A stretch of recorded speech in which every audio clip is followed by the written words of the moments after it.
and welcome to Rising. Oh, what a glorious show we have for you today. I am again joined by my friend Bofta. Nice to see you. Thanks for having me again. It's great to be here. Great to see you. Thank you. You know, we've been, of course, observing everything that's been happening. You can't keep up with the headlines. Like it's one of those things. I give up. I admit defeat. And look, we've got Trump's 100-day report card coming out next week. And man, if we are tracking everything day to day that is happening, including some of the things we'll be talking about on the show, the economy, tariffs, I mean, you name it, it's going to be a report card that may not be so good. We shall see about that. But I know you're tracking a lot of things on your radar, so we want to get straight to that, Robby. What can you tell us? Well, we've got some news. Dark deeds are afoot, says I. Dan Caldwell is a Marine Corps veteran who served honorably in the Iraq War. He has worked for Concerned Veterans for America and Defense Priorities, two foreign policy-focused organizations that promote a non-interventionist approach. Rising has frequently had on guests representing this point of view: Trita Parsi, Lieutenant Colonel Daniel Davis, Kelly Vlahos, and others. Now, Caldwell recently had the distinction of joining the Defense Department to advise Secretary Pete Hegseth with the aim of implanting President Trump's America First agenda, which means no regime change wars, no pointless overseas interventions and entanglements, and diplomatic engagement with hostile foreign governments like Iran, peace instead of war. That's what Trump ran on. It's what the MAGA base and the broader American public want, and it's what Hegseth has pledged to deliver. But Caldwell was recently removed from his position. Why? Well, he was accused of leaking information to the media. This matters, of course, because leaks have stymied the Defense Department as of late. Infamously, battle plans regarding an upcoming strike on the Houthi terrorists in Yemen were openly discussed in a Signal group chat that inadvertently included Jeffrey Goldberg, the editor-in-chief of the mainstream media outlet Atlantic Magazine. Now, that was a big screw-up, but as far as I can tell, Caldwell is not specifically being accused of responsibility for that. On the contrary, the guilty party is clearly Mike Waltz, the National Security Advisor. Waltz claims to support America First, but we know he's a holdover from Bush-Cheney neoconservatism, an era in which Republican officials were openly advocating for war with Iran.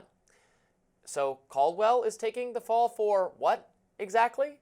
He didn't add Jeffrey Goldberg to that chat, nor did he leak any other information to the media. He said as much, in fact, in a recent interview with Tucker Carlson, in which he pointed out that if he actually did the things he was accused of, he'd be in handcuffs. What he says is happening is that career Defense Department officials, whose views are contrary to America First, are forcing out people who support military restraint. Let's listen to some of the interview. It's very obvious to me, having far fewer details than you have, that you're one of the people who is perceived to be standing in the way of a regime change war in Iran, and that was kind of your crime. That seems obvious to me. I think it's complicated. There's other layers to this, but based on what has been happening since then, I think that is a factor, is that I think, and it is being weaponized against me. Don't believe him? Well, how about this?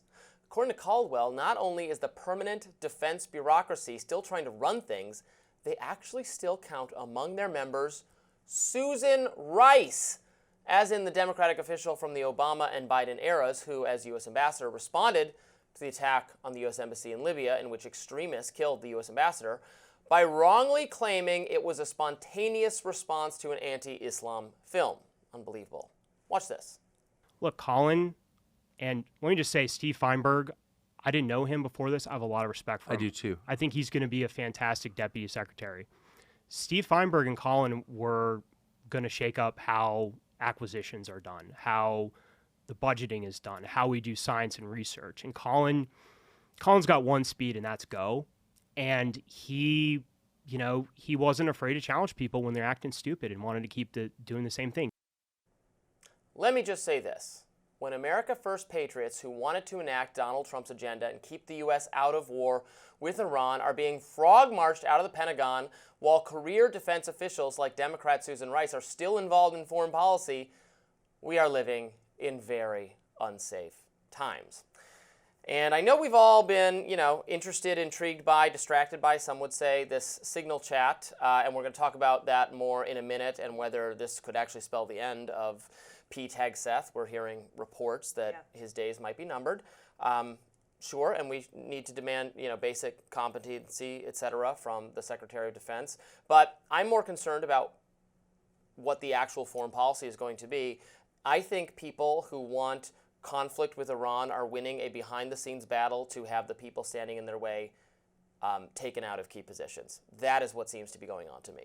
Well, and there's been some interviews with, as we just saw, playing out now. We're learning more information just about what happened here. I think what's interesting and the irony of all of this, it's kind of playing out like a movie, because when, as we just heard from Caldwell, when he was actually being escorted out of the Pentagon, he thought it was to testify against Hegseth. I mean, so he was. It felt like blindsided, it feels like, a little bit about what exactly was happening here. So I think that that's interesting that he was so out of the loop on the possibility that he was the one actually being kicked out. And then you have the 3 men placed on leave as a result of the investigation by Joe Casper, who, of course, was looking into Hegseth's chief of staff. Hegseth, who's in a scandal himself. It just feels like there's a lack of complete leadership. There's been firings that have happened even outside of those 3. It just feels like there needs to be a serious level of accountability. There needs to be new leadership, and you need to have people in place who do know what they're doing. Hegseth does not have high-ranking government official experience. He's a former Fox News host. I could actually understand if he was in a PR role, but to be the Secretary of Defense, it just feels like he's completely incompetent, and he's shown that. So something needs to happen. But why is I think if he goes, the Hawks are going to win, and there's going to be someone. I mean, why is Mike Waltz still there? Why, the person who has admitted responsibility for adding Jeffrey Goldberg to that initial signal chat? Agreed. Why is he still there? Yeah. And again, he is someone from a Bush-Cheney mold, and I don't trust him to run the foreign policy of the United States in accordance with America First. What we saw in that signal chat was J.D. Vance disagreeing with this proposed policy and saying, I don't know that these strikes are consistent with America First, with what Trump wants to do, him arguing back. So I certainly hope J.D. Vance ends up having say over who the next secretary is going to be, if it's not going to be Hegseth, because there is something very nefarious afoot that will be, I think, terrible for America if we strike nuclear facilities in Iran. That's what Israel wants us to do. That's what these negotiations are aimed at preventing. That would be, I think, a catastrophic foreign policy mistake. Right now, I only basically hear people on the right, like Tucker Carlson, warning against it, which is causing it to be, because everyone's like, and mainstream is like, Tucker Carlson is so right-wing and crazy and deranged that we can't listen to him.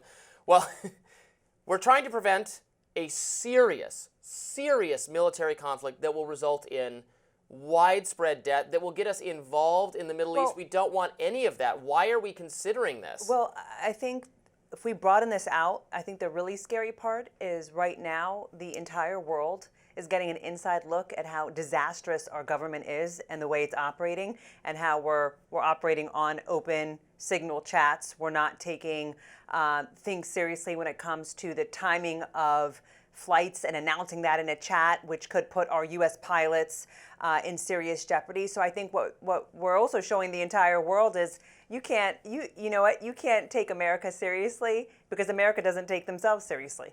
Well, they should take America seriously. Well, we're very serious. We have great military capability showing to destroy you. Sure, we don't but want to exercise we're it. not showing leadership. We're not showing our strength and our leadership in the way we're operating. And with all the mass firings that are happening, and then you have this scandal, and then it's too much. We don't look stable. And how can you create strong strategy if you're destabilized internally with officials some who do have experience have been fired? Well, next up we'll discuss Pete Hegseth's response to all this. More Rising in just a minute.